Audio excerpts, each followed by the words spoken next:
Good morning, students. Today we are going to learn about nitrene. Nitrene is a reactive intermediate. In last lecture we have discussed about carbene. Carbene के बारे में पढ़ा था आपने, carbocations के बारे में पढ़ चुके हो और कार्ब एनाइंस के बारे में पढ़ चुके हैं, जो कि रिएक्टिव इंटरमीडिएट है. अब हम यहाँ पे पढ़ेंगे नाइट्रीन को. नाइट्रीन क्या होता है? नाइट्रीन भी एक रिएक्टिव इंटरमीडिएट होता है जिसमें एक न्यूट्रल रिएक्टिव मोनोवैलेंट स्पीसीज़ होती है. और जो नाइट्रीन में क्या होता है, नाइट्रोजन का वैलेंस शेल में कितने इलेक्ट्रॉन्स होते हैं? 6 इलेक्ट्रॉन्स होते हैं. और ये एक तरह से इलेक्ट्रिकल न्यूट्रल स्पीसीज़ होती है और इसे हम नाइट्रीन कहते हैं. अब वैलेंस शेल में अगर 6 इलेक्ट्रॉन्स हैं तो नाइट्रीन also behaves like S electrophile की तरह बिहेव करेगी. और 2 इलेक्ट्रॉन को, क्योंकि 6 इलेक्ट्रॉन है और 2 इलेक्ट्रॉन अगर ये ग्रहण कर लेती है तो इसका भी ऑक्टेट कंप्लीट हो जाता है. और इसमें नाइट्रोजन जो होता है नाइट्रीन में, वो कैसा होता है? मोनोवैलेंट. नॉर्मली जो नाइट्रोजन होता है वो कैसी स्पीसीज़ होती है? ट्राईवैलेंट स्पीसीज़ होती है. लेकिन अगर नाइट्रीन में हम देखते हैं तो नाइट्रीन में नाइट्रोजन जो होता है वो मोनोवैलेंट होते हैं. और जो दो इसके अंदर क्या होते हैं? 2 अनपेयर्ड दो लॉन पेयर होते हैं. लॉन पेयर का मीन क्या हो गया? 2 यानी कि 2 सेट्स ऑफ पेयर्ड इलेक्ट्रॉन इसके ऊपर पाई जाती हैं. क्योंकि अगर जब ये नाइट्रोजन 3 वैलेंट होता है, ट्राईवैलेंट होता है, उस टाइम पे क्या होता है? 3 तो वो सिंगल बॉन्ड बना लेता है, सिंगल कोवलेंट बॉन्ड बना लेता है और नाइट्रोजन के ऊपर एक लॉन पेयर रहता ही है. लेकिन इस कंडीशन में क्या होता है कि इसके ऊपर 2 तो लॉन पेयर्स पाए जाएंगे और ये मोनोवैलेंट होता है. The nomenclature follows that of carbene. Substituted nitrines are simply named as substituted derivative of carbene. जिस तरह से हम कार्बीन की नॉमेनक्लेचर करते हैं उसी तरह से ही इसकी भी नॉमेनक्लेचर होती है.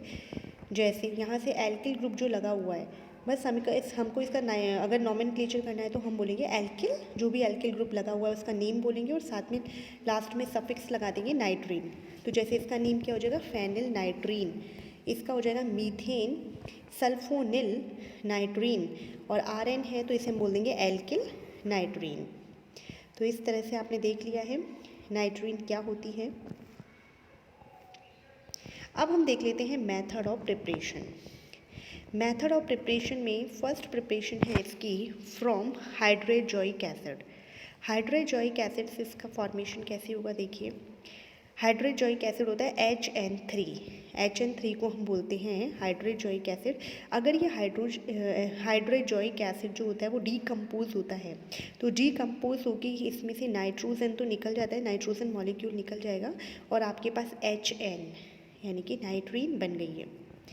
लेकिन अगर हमें एल्किल नाइट्रीन बनानी है तो इसमें आप क्या करो? H की जगह कौन सा ग्रुप लगा लो? R. एल्किल ग्रुप लगा लो. अब हम उसे क्या बोल देंगे? एजाइड. जहाँ पे HN3 होता है उसे हम हाइड्रोजोइक एसिड बोलते हैं. इसी तरह से जो RN3 होता है उसे हम बोलते हैं एजाइड. तो अब हम एजाइड ले लेते हैं और एजाइड का अगर डीकम्पोजिशन करते हैं तो इसी तरह से रिएक्शन होती है. डीकम्पोजिशन थर्मल डीकम्पोजिशन होगा या फिर फोटोलिटिक डीकम्पोजिशन होगा. इसमें या तो लाइट के प्रेजेंस में होगा या फिर हाई टेम्परेचर के प्रेजेंस में होगा.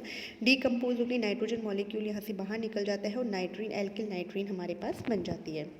सेकेंड रिएक्शन है इसकी फ्रॉम अमोनिया. अमोनिया का भी डीकम्पोजिशन होकर H2 गैस यहाँ से इवॉल्व हो जाती है और साथ में हमारे पास NH नाइट्रीन बन जाती है.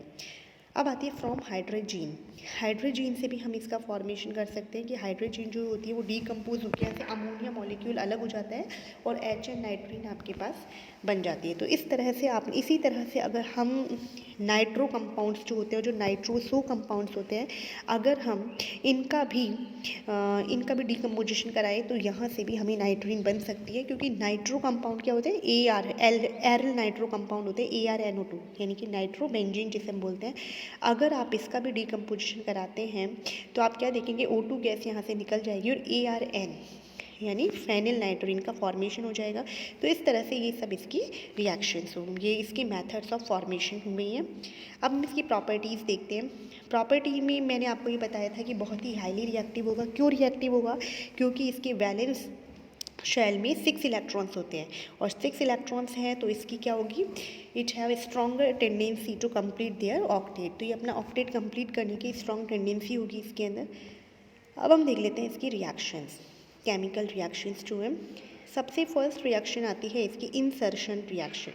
इंसर्शन का मीन मैंने आपको कल भी बताया था, जो कार्बिन की रिएक्शन भी होती है। तो इंसर्शन में क्या करेगा, ये इंसर्ट होने का नेचर होता है। लाइक यहाँ हमने क्या ले लिया है, एल्कीन ले लिया, कोई भी एल्कीन, एग्जाम्पल हमने मीथेन लिया है। अगर इसमें नाइट्रोजन की रिएक्शन कराती है तो नाइट्रोजन यहाँ से इंसर्ट हो जाएगी और फिर एमिनो डेरिवेटिव कंपाउंड यहाँ पे बन जाता है। तो हमारे पास बन गया, अगर हमने मीथेन लिया है तो नाइट्रोजन NH नाइट्रोजन अगर आपने ली है तो यहाँ से बन गया है आपका CH3NH2, यानी एमिनो मीथेन बन गया है। अब आती है रिएक्शन विद एल्कीन। एल्कीन के साथ अगर ये रिएक्शन करती है तो एल्कीन के साथ वही साइक्लो कंपाउंड्स का फॉर्मेशन होता है, साइक्लो एडिशन रिएक्शन होती है और साइक्लिक एमिनो कंपाउंड्स बन जाते हैं। तो यहाँ पे ये भी इस तरह से रिएक्शन भी, ये भी किसकी तरह है, कार्बिन की तरह रिएक्शन है, साइक्लो एमिनो एथिलीन बन गया है। थर्ड रिएक्शन आती है डाइमेराइजेशन रिएक्शन। डाइमेराइजेशन रिएक्शन में भी क्या होता है कि टू टाइप की जो नाइट्रीन्स होती हैं वो आपस में कंबाइंड हो जाती हैं और कंबाइंड होके डाइमराइजेशन, डाइमर का फॉर्मेशन होता है। लाइक यहाँ पे क्या बन गया, एजो हाइड्रोजन का फॉर्मेशन हो गया। NH जो है वो डाइमराइजेशन हुआ इसका और एजो हाइड्रोजन का फॉर्मेशन हो गया है।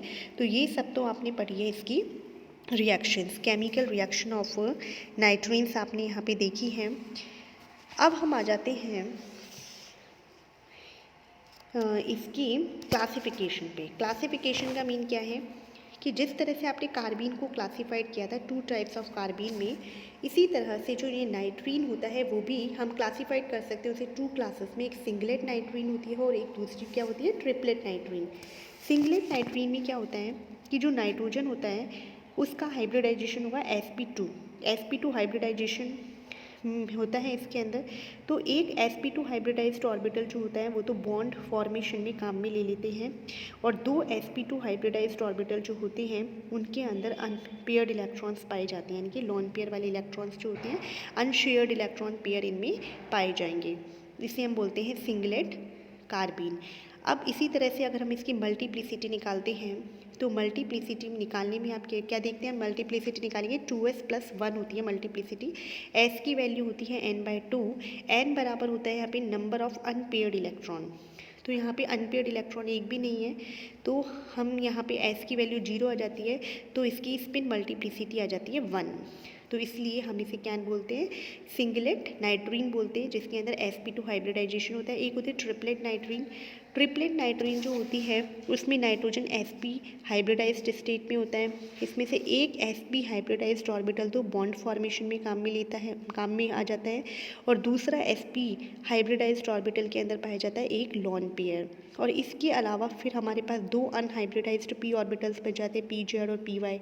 अब उनके अंदर एक एक अनशेयर्ड इलेक्ट्रॉन पाया जाता है, एक एक इलेक्ट्रॉन पाया जाएगा। तो यानी कि नंबर ऑफ अनपेयर्ड इलेक्ट्रॉन यहाँ पे 2 हो गए हैं, n बराबर 2 है।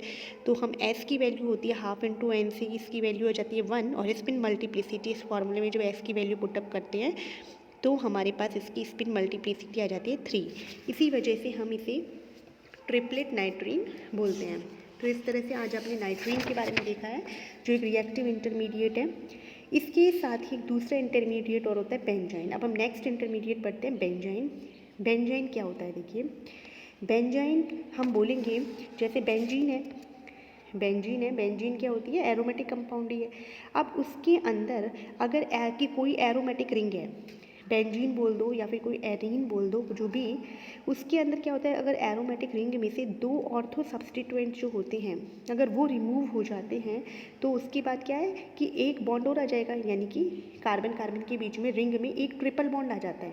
बेंजीन वाले जो होती है, बेंजीन रिंग होती है उसमें एक ट्रिपल बॉन्ड आ जाता है और उसे हम बोल देते हैं benzene.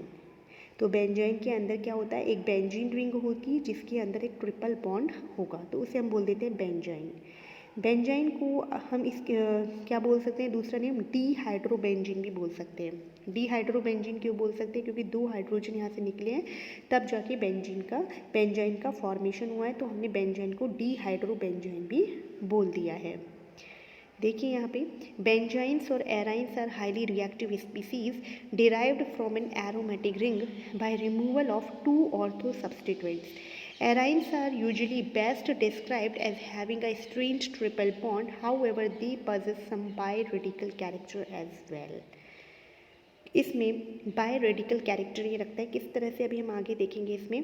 The aryne nomenclature derives from the fact that C6H4 can be represented as an alkyne, although systematically the species should be named as didehydro aromatic compound या फिर 1,2 डाई डिहाइड्रोबेंजीन। डिहाइड्रोबेंजीन होती है ये, और वो भी 1,2 पोजीशन पे से गए हैं हाइड्रोजन, तो हमने 1,2 डाई डिहाइड्रोबेंजीन इसे बोल दिया है। Benzyne can be represented as a singlet molecule with a carbon carbon triple bond. इसमें कार्बन कार्बन ट्रिपल बॉन्ड है, तो यहाँ पे जो तीसरा, वैसे तो कार्बन बेंजीन के अंदर कौन सा हाइब्रिडाइजेशन होता है, sp2 हाइब्रिडाइजेशन होता है पूरी रिंग में।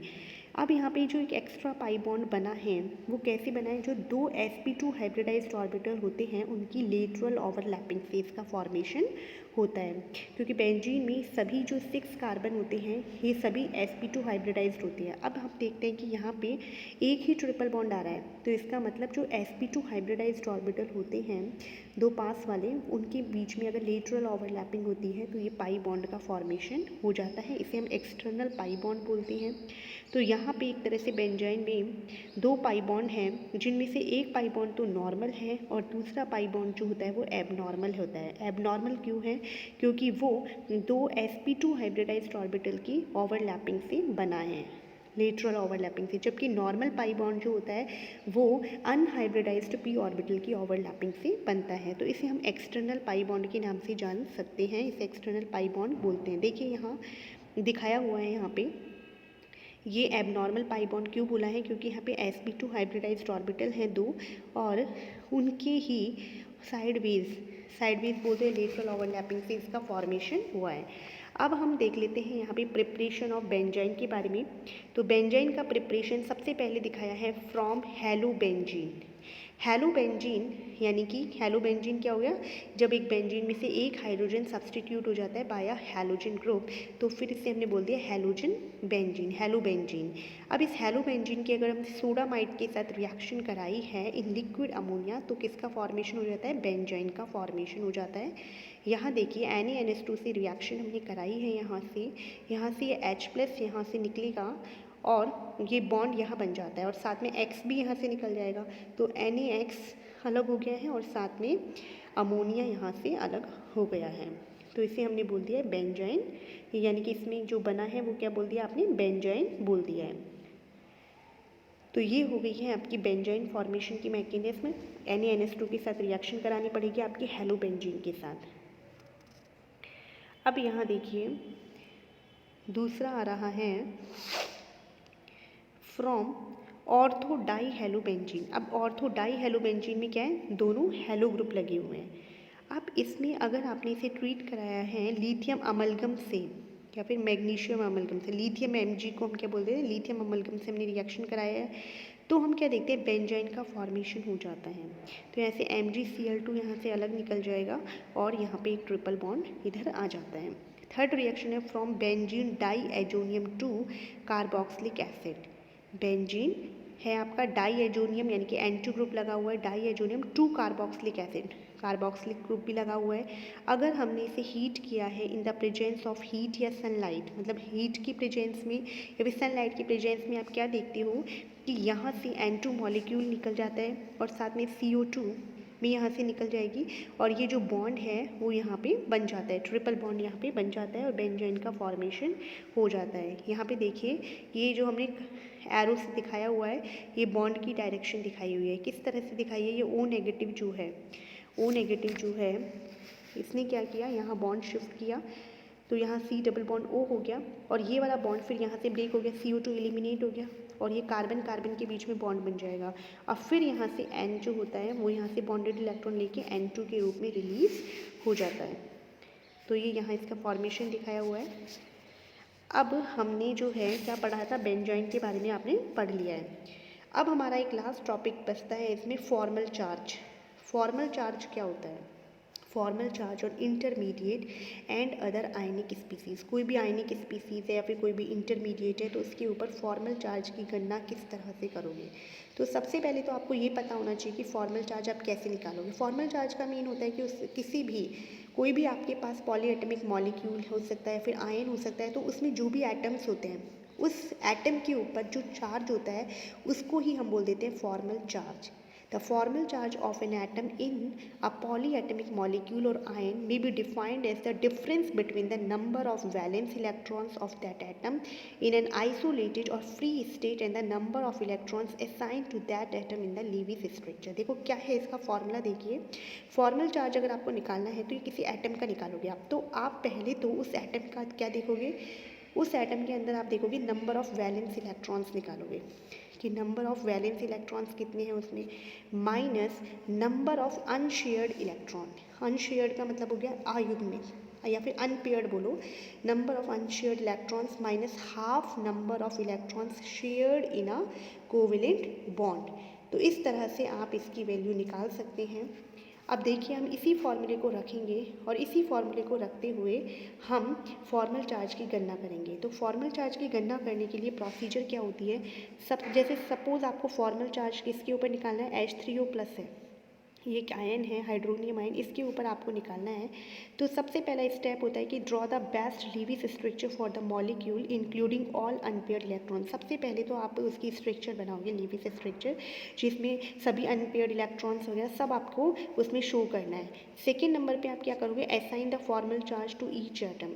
फिर आप फॉर्मल चार्ज को इस फॉर्मूले से निकालोगे, number of valence electrons minus number of unshared electron minus half number of electrons shared in covalent bond. फिर आप चेक करोगे, देखिए किस तरह से करते हो। यहाँ अब आपको हम एग्जाम्पल के तौर पे यहाँ पे अच्छी तरह से समझ में आपको आएगा। ये देखिए यहाँ पे आपको एक ओजोन मॉलिक्यूल दिखाया हुआ है O3, तो यहाँ पे ऑक्सीजन ही है तीनों, तो पहला ऑक्सीजन ये है, हमने यहाँ पे नंबरिंग कर दिया और हमें तीनों ऑक्सीजन के ऊपर फॉर्मल चार्ज निकालना है।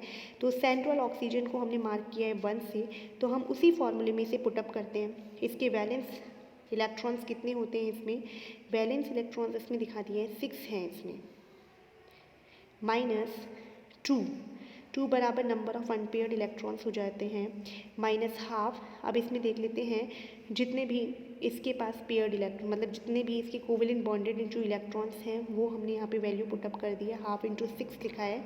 तो अब इसको हम अगर सॉल्व करते हैं तो आपके पास आंसर आ जाता है +1। एंड ओ ऑक्सीजन को हमने मार्क किया है 3 से, इसी तरह से इसमें भी हमने देख लिया है नंबर ऑफ अनपेयर्ड जो वैलेंस इलेक्ट्रॉन्स है इसमें भी 6 ही होते हैं ऑक्सीजन में, वैलेंस इलेक्ट्रॉन्स को आपने लिख दिया है -4। देखिए यहाँ पे अनपेयर्ड इलेक्ट्रॉन्स जो है वो इसके पास कितने हैं, यानी lone pair, number of lone pair electrons देखने हैं आपको यहाँ पे जो कि अनशेयर्ड है, शेयरिंग नहीं हुई है। 1 2 3 4 है, यहाँ पे 4 आपने कर दिया है। फिर इसके बाद देखते हो आप माइनस हाफ इंटू 4 बराबर क्या हो जाएगा, जो शेयर्ड इलेक्ट्रॉन्स है कितने हो जाएंगे, ये 2 बॉन्ड बना रहा है, तो एक बॉन्ड जो होता है उसमें कितने, एक बॉन्ड जो होता है वो कितने इलेक्ट्रॉन से बनता है 2, तो 2 कोवेलेंट बॉन्ड हैं, तो अब आप उसको इंटू कर दोगे 2 से तो 4, तो अब इसकी वैल्यू आ जाती है 0, यानी इसके ऊपर कोई भी चार्ज नहीं है। अब हमने एंड ओ दूसरा ऑक्सीजन जो है सेकेंड ऑक्सीजन उसके ऊपर हमें चार्ज देखना है, तो वही वैलेंस इलेक्ट्रॉन 6 हो जाएंगे, minus number of non paired electrons इसके पास 6 है, 6 माइनस हाफ इंटू केवल एक ही कोवेलेंट बॉन्ड बना हुआ है, तो कोवेलेंट एक कोवेलेंट बॉन्ड यानी कि 2 इलेक्ट्रॉन्स, तो हाफ इंटू 2 किया आपने, इसके ऊपर चार्ज आएगा -1। तो अब आपको कुछ भी नहीं करना है, बस ये फॉर्मूले को आपको देखना है। फॉर्मूले में आपको क्या करना पड़ेगा कि सबसे पहले तो आप किसी भी एटम को सबसे पहले लीविस स्ट्रक्चर ड्रॉ करेंगे। लीविस स्ट्रक्चर को ड्रॉ करने के बाद आप सबसे पहले लिखोगे वैलेंस इलेक्ट्रॉन। वैलेंस इलेक्ट्रॉन जो होता है वो सबका ही कॉमन सेम ही होता है, जैसे ऑक्सीजन जो होता है उसमें टोटल 8 इलेक्ट्रॉन्स होते हैं, तो 2 इंटू 2 फर्स्ट वाले में हो जाते हैं 1s2 और फिर 2s2 2p4 होता है, तो यानी वैलेंस शेल के अंदर हो जाते हैं 6 इलेक्ट्रॉन्स माइनस। फिर आप क्या करोगे, जितने भी number of lone pair electrons देखोगे, पेयर नहीं देखना है आपको, number of lone pair electrons देख लोगे वो लिख दोगे, minus half into number of paired electrons जो है। तो एक को आपको इसे ये ध्यान रखना है कि वो कितना बॉन्डेड है। अगर एक कोवेलेंट बॉन्ड से बॉन्डेड है तो उसमें 2 इलेक्ट्रॉन्स लगाने हैं, 2 कोवेलेंट बॉन्ड है तो उसमें 4 इलेक्ट्रॉन्स सॉरी, और 3 कोवेलेंट अगर 3 बॉन्डेड है वो 3 बॉन्ड बना रहा है, तो आपको उसमें क्या करना पड़ेगा 3 इंटू 2 कर दोगे। तो इस तरह से आप वैल्यू पुटअप करके फॉर्मल चार्ज की गणना कर सकते हो। तो बच्चों इसी के साथ ही हमारी ये फर्स्ट यूनिट जो है वो कंप्लीट हो गई है। Thank you.